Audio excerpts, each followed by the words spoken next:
मांसाहारी है, लेकिन गाय और हम लोग को दाम देखिए चिपटा वाला है ना चौला, हम लोग शाकाहारी है। लोग खा लेता है वो अलग बात है, गाय भैंस को दीजिए मांस नींद के खाएगी वो, बारे उसमें बुद्धि ज्ञान देखिए। तो बिज्जी तो मांस खाने वाली थी, लेकिन बारे बार पत्तल फेंकने गया, भरे दिन के भूखल बिज्जी पत्ता पर से चावल उठा उठा के दाल सब्जी रोज खाती है। और संत महात्मा जो हाथ धो के पानी फेंकता है, कुल्ला करता है, बिज्जी दौड़ दौड़ के वही जूठी पत्तल पर पानी जी से चाटती है। बिजिया भी सत्संग भजन में आनंद ले रही है रोज। बहुत दिन तक बैठ जाओ बउआ रे, बैठो बेटा। बहुत दिन तक बिज्जी ने संत महात्माओं का प्रसाद पान किया, सत्संग भजन में समय दिया। एक रोज बिज्जी मर गई, बुढ़ी हो गई थी, बिज्जी बुढ़ा गई थी, बुढ़ी हो गई, मर गई बिज्जी। अब जब मर गई, कुछ दिनों के बाद वो बिज्जी जन्म लेकर फिर धरती पर आई। यहाँ मर्तलोक में कहा जन्म लिया? एक राजा के घर में एक लड़की के रूप में बिज्जी जन्म लिया। बड़ी खूबसूरती है, बड़ी सुंदरी है वो कन्या। उस कन्या का नाम क्या रखा राजा? राजकन्या। राजकन्या धीरे धीरे जवान हो रही है। वो राजकन्या को बाबू पिछली बात याद है, अगला जन्म वाला बात याद है कि हम अगला जन्म में बिज्जी थी, बिज्जी। साधु महात्माओं का जूठी प्रसाद पाई बहुत दिन तक। साधु महात्मा के प्रसाद में क्या देखो प्रभाव है। भजन कीर्तन सत्संग में मैंने भाग लिया, संत महात्माओं का आशीर्वाद हुआ। बिज्जी में जन्म नहीं लेकर और जीव में आदमी के भेष में, आदमी के घर में आदमी बन के आई। उसने भी गरीब गुरबा के घर में जन्म नहीं लिया, बहुत बड़ा राजा के घर में जन्म लिया। अब मनुष्य शरीर पाने के बाद बिज्जी थी, वो कर्तव्य किया तब नहीं इस मनुष्य जोनी में आई। अब यदि मनुष्य जोनी पाकर अब यदि अच्छा कर्म करूंगी तो और हमारा आगे रास्ता बढ़िया हो जाएगी। राजकन्या कही अपना पिता से कि राजा साहब, पिताजी मैं महल में नहीं रहूंगी। कहाँ रहेगी? कहाँ रहेगी? ये महल किस लिए बनाया हुआ? बच्चा रहने के लिए। तू हमारी बेटी है, यहाँ नहीं रहेगी। कहाँ रहेगी? कहा नहीं, उस जंगल में हमरा एक कुटी बना दीजिए, वही कुटी में हम रहेंगे। साधु महात्माओं का हम सेवा करें, भला दिलवा करके 1500 साधु महात्मा को रोज आप हमरा कुटिया पर बुला दे। मैं भरे दिन उनका सेवा सत्कार करूंगी, शाम होगी भोजन भात करवाएंगे। कहा पगली, पगली राजा की बेटी होकर जंगल झाड़ में रहेगी, अपनी झोपड़ी में रहेगी, कैसा कैसा कौन आएगा नहीं आएगा, और तुम उसका सेवा सत्कार करेगी पगलैया। लेकिन राजकन्या नहीं मानी बाबू। अंत में लाचार होकर राजा को एक जंगल में कुटिया बना दिया। साधु महात्माओं का जुटान होने लगा। राजकन्या सेवा सुसरवा में भीड़ गई। सेवा बहुत दिन तक बेचारी सेवा किया। उम्र भी बहुत हो गई, ब्याह शादी वाला भी उम्र।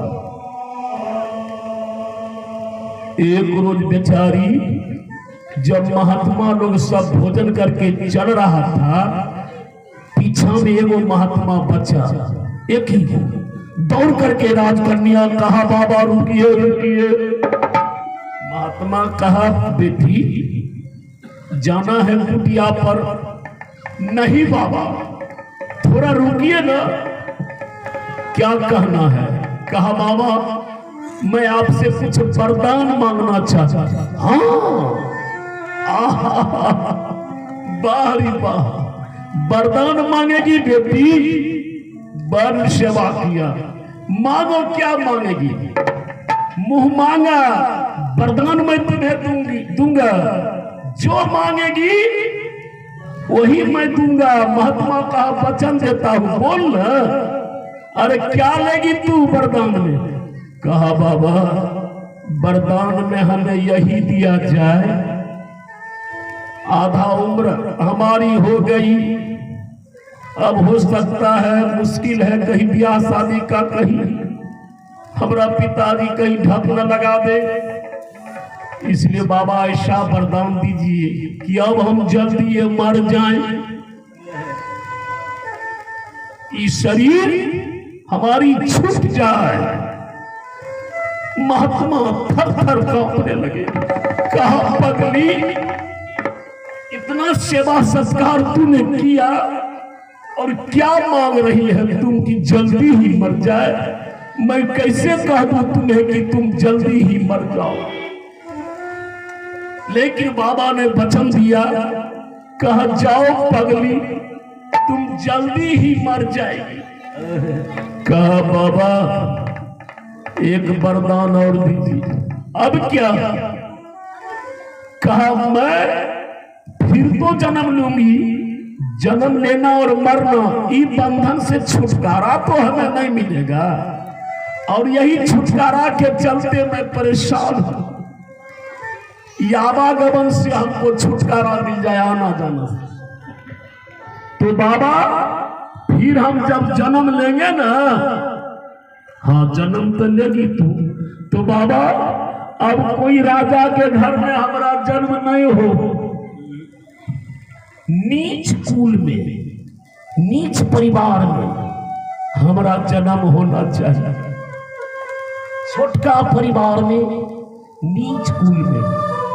और अभी जितना मैं खूबसूरती हूं ना, जितनी सुंदर, इस सुंदरता हमको नहीं हो ऐसा सुंदरी, वही जन्म में नहीं जन्म लूं। हमारी सूरत बिल्कुल बदसूरत, कहने तन सूरत, ताकि लोग हमको देखे घिनावे घिनावे घिनावे, हमरा ये सुंदरता नहीं देंगे। यही मैं वरदान चाहती हूँ।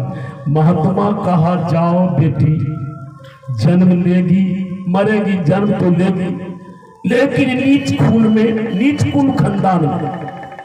वो फिर जन्म लिया बाबू। कहा जन्म लिया, एक सदानंद नाम का मुसहर था। मुसहर, सदानंद नाम का एक मुसहर था। मुसहर के घर में फिर वो जन्म लिया। पहले बिज्जी, तब राजकन्या सुंदरी हो गई, फिर जन्म लिया। तो अब एगो मुसहर के घर में जन्म लिया। सदानंद नाम का मुसहर था। सदानंद, उसका नाम क्या रखा सदानंद, अपना बेटी का नाम सबरी। सबरी सबरी सबरी जवान हो रही है बड़ा तेजी में। मां सबरी भगवती जवान हो रही है। सदानंद मुसहर बार बार तुम्हारी शुरू कर दिया कि हमारी बेटी जवान हो रही है, देखने तो बढ़िया नहीं है, बदसूरत एकदम कहन। मां सबरी बड़ी तेजी में जवान हो रही है। सदानंद मुसहर सोचा कि बर्तभारी करके जायद के हाथ लगा दे। शादी कर दिया, बाराती आई, शादी हो गई। आगे बाराती, पीछे दुल्हा और दुल्हा के पीछे मां सबरी। मां सबरी सोच रही है बड़ा मुश्किल, जिस परेशानी के लिए मैं ये सब कर रही थी, राजा के घर में जन्म लिया, वहां मैं नहीं रही, अरे वो छोटको घर में आई, खराबो चेहरा लेके आई, फिर भी हमको शादी सुधार करिए दिया, बाल बच्चा होगा, माया ही माया, फिर भक्ति भजन भी हमसे नहीं होगा। बेचारी माई सबरी परेशान है। बाबू बेटा तू लोग काहे हल्ला करता है, जरा इसको समझो बच्चा के।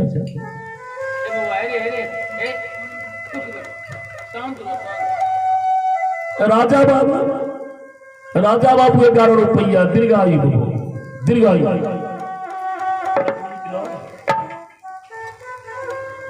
बराती आगे पीछे दुल्हा और दुल्हा के पीछे मां सब जा रही है। एक जंगल होके रास्ता थी बाबू, बराती पैदले जा रही है, दुल्हा भी पैदले और दुल्हन भी।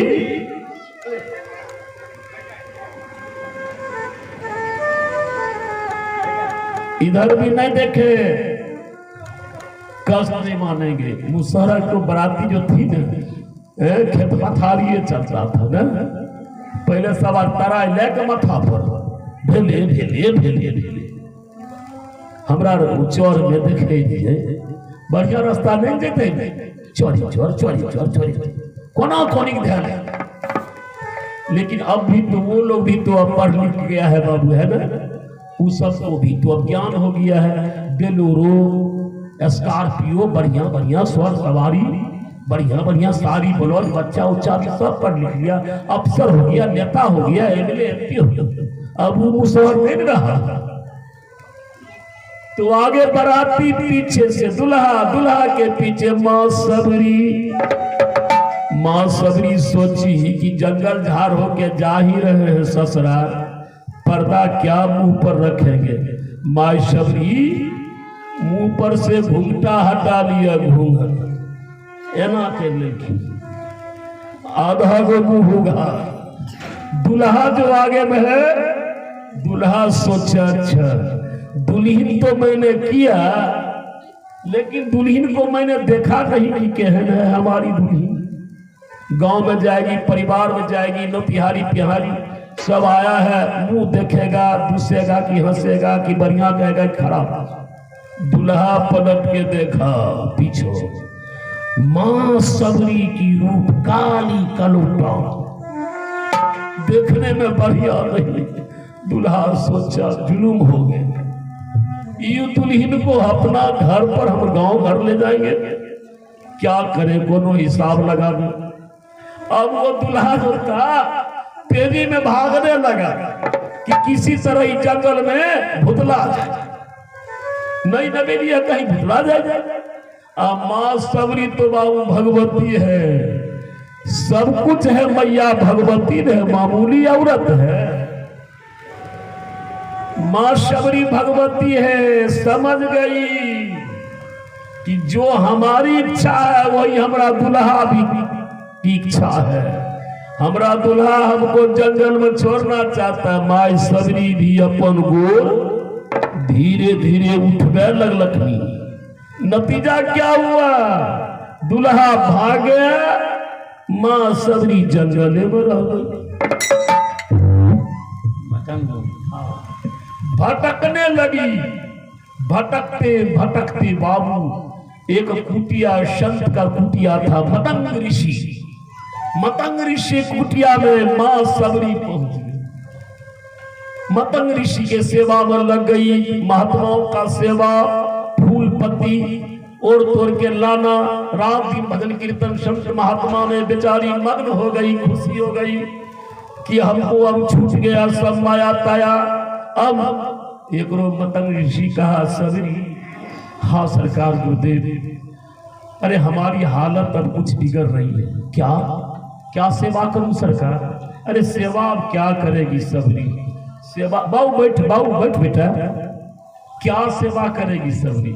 अब हमारा समय आ गया हाँ, अब मैं अपना शरीर छोड़ूंगा, मैं अब यहां से जाऊंगा। मां सबरी कहा, सरकार आप हमारे गुरु हैं, आप इस जंगल में अकेले, हम अकेली कैसे रहूंगी, हमको भी ले चलिए। मतंग ऋषि कहा, सबरी संभाल के रखो इस कुटिया पर रहो, कोई डर भय नहीं। अब तुम्हारी भी समय घूर रहा है, आवागमन से तुमको छुटकारा मिलने वाला है सबरी। ये दुनिया में आना और जाना, इस बंधन से तुम्हारा अब छुटकारा मिलेगा। जन्म लेना और मरना, माया बनाना, इन्हें होने। तू संभाल के रखो कुटिया को। जो ऋषि महात्मा आवे बढ़िया से सेवा सत्कार करना। हम अब चल रहे हैं। मतंग ऋषि शरीर छोड़ के चले गए। का सबरी आकाशवाणी होती है, सबरी अंतिम बात है। इसी होकर के त्रेता में मर्यादा पुरुषोत्तम राम भगवान इसी रास्ता से आएंगे और तुमको दर्शन करेंगे, तुम्हारा उद्धार करेंगे। बोलो बोलो बजरंग वाली की। इसलिए कहा गया है, भक्तों के बस में भगवान सबरिया मिलन चाहे। आगे आगे मसानी, पीछे से बाघ।